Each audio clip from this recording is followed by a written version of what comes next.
The professionals came to practice, and it's a beautiful look here at the 18th hole of Bethpage Black in Farmingdale, New York.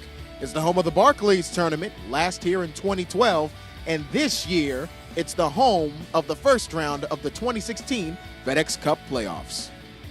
Welcome right outside the MasterCard Club. Nkwa Asonye alongside Graeme McDowell. Now, Graeme, first of all, thank you for joining us. You've been on this course before, back when the Open was here in 2009. What makes it so difficult to play on a green like this? This is a big piece of land. It's a big golf course. Obviously, pretty long even by modern standards. 2009 was a tough week. It was pretty wet. Golf course played super long that week, but lots of rough. And when we came back here in 2012 for the Barclays in the playoffs, there wasn't much rough. I didn't like it so much, because the big boys could just blow it all over the place and get away with it. This week's a little different. The rough's up's a little thicker. Going to be much more of a premium on driving accuracy this week, which is going to suit a guy like me who can only fly at a mediocre 280 through the air or something, with the uber long guys we have nowadays. Some of them are hitting it so far, but premium on accuracy. It's just a great golf course. Obviously playing golf in front of the Long Island fans are always good time and very interactive, and we have some good fun. Tell me what it is about the rough that most people would see as a disadvantage. How do you use it to your advantage? It's tricky around the greens. I think it certainly separates the men from the boys regards being able to flight it from the rough and be able to control your short game and your speed around the greens as well. So it's like I say, I'm one of the straighter drivers, so I should be able to keep it out of the rough a bit more than some of the guys. And like I say, the rough is a nice depth. It's very consistent, and you're just not going to get great lies. So it's when you do miss fairways, you got to be smart and kind of lay it up and try and get the ball up and down and do some grinding and make some pars. Now, the big stage is not unfamiliar to you in any way, shape, or form. In 2010, winning the playoff for the U.S. Open. Take me back to that day for you. What was it like to have to really steel yourself in a very sudden death situation? Yeah, it's that was obviously a special weekend. Sunday of the U.S. Open's always Father's Day, so having my dad there was kind of special, and to win at Pebble Beach, my first major championship, pretty cool. Listen, playoff situations, I've been in a few of them in my career. It's playing golf under pressure is difficult. But if you can have a great pre-shot routine and kind of have plenty of belief in yourself and try and trick your brain into thinking this is not the biggest shot you've ever hit in your career, even though it might be the biggest shot you've ever hit in your career, you kind of have to play mind games. It's golf is a very mental sport, and as with a lot of things, you just got to trick your mind into believing that it's just another day at the office. I looked back at your November, this past November that is, and you said it was one of your roughest months, but you finished it with the OHL Classic. What kind of weight did that lift off your shoulders after pulling off that win? Yeah, it was a tough year for me, 2015. I struggled a little bit. I just had a baby at the end of 14. I think I was enjoying my family life a little too much, maybe lost a little bit of motivation. I had to ask some tough questions with myself last year. Do I still want to be out here trying to hold 6-footers for a living? And came up with the answer that I did, and I had to get back to grinding. I had to get back to working hard, and to win down in Mayakoba at the OHL Classic was a big way to finish the year. I finished third the week after and took some nice mojo into 16, and I have a couple of 3 or 4 top 10 finishes in the PGA Tour this year, and brings me into the FedEx playoffs in nice shape. So really motivated this week at the Barclays, and looking forward to a good run in the playoffs, hopefully.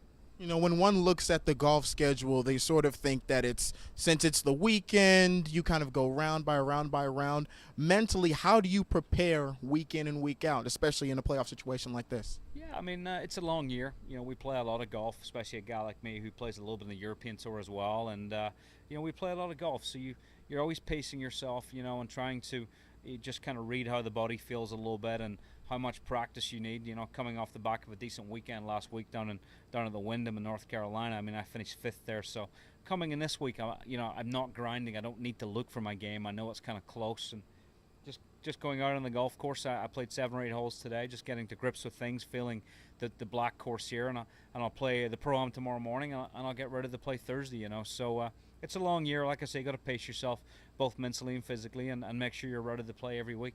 I'll ask you about the European Open, since it's something that you've all participated in the past. What is it that's different from that versus the PGA Tour?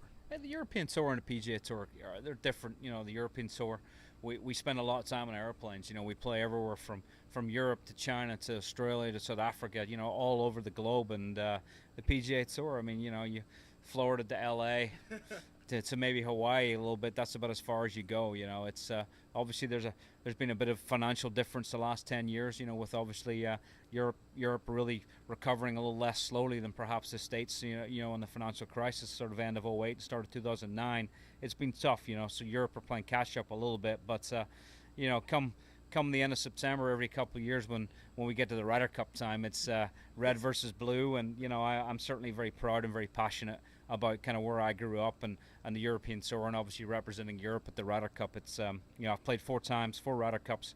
I'd like to add my 5th this year, hopefully, but certainly very, very special moments in my career. Why do you choose to play in the ProAm before heading on to the FedEx Cup? Because I would figure that there are many golfers that would see it and go, I would rather not. Why do you choose to play? Listen, ProAms and playing with handicapped golfers and kind of you know, people that are trying to learn the game. I mean, of course, yes, it's important to the sponsor. You know, big part of what Barclays and any given week, what a sponsor gets is to bring their customers and clients. And golf is such a unique sport from the point of view that anyone can come and play with the greatest player in the world and have a nice day on the golf course and maybe learn something. You know, so that's why golf is such an approachable sport corporately. And of course, on a Wednesday, I'd rather be on the golf course than not be on the golf course, getting a feel competitively for what I'm going to see on the weekend, you know. So I love ProAms. You meet some great people. You get to play with some celebrities. You get to help people with their golf game. And more importantly, it's a practice round for me, preparing myself for the tournament. You mentioned how important sponsors were, and right before when we were at the event, you talked about MasterCard really sticking with you through the years. What are some things that you would tell a young golfer when it comes to choosing a sponsor that works for them? Yeah, I mean, listen, I mean, sponsors are not just logos on shirts, you know. I mean, when I'm kind of picking and choosing who I want to associate myself with, you know, when I look at a company like MasterCard, you know, MasterCard do great things in golf. Their tournament, the Arnold Palmer Invitational in Orlando, it's one of my favorite events.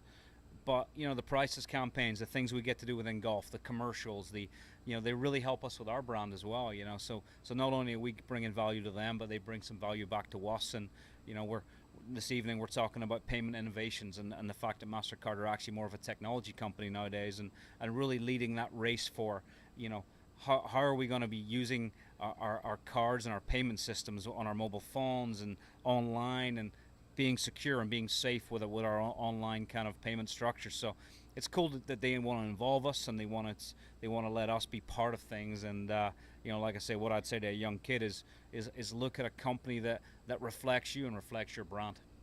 Looking ahead to this weekend, obviously it's playoff time. How are you planning to approach Thursday as you get ready to take the green?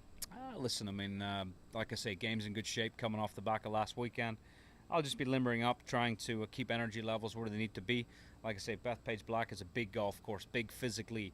It's a big walk. It's probably a 7.5-mile walk. You know, which, you know, you look at other sports, maybe perhaps not the most athletic kind of pursuit golf. But I mean, listen, the weather's going to be hot. Got to stay hydrated and obviously keep the game in good shape going into the weekend with some of the best players in the world here.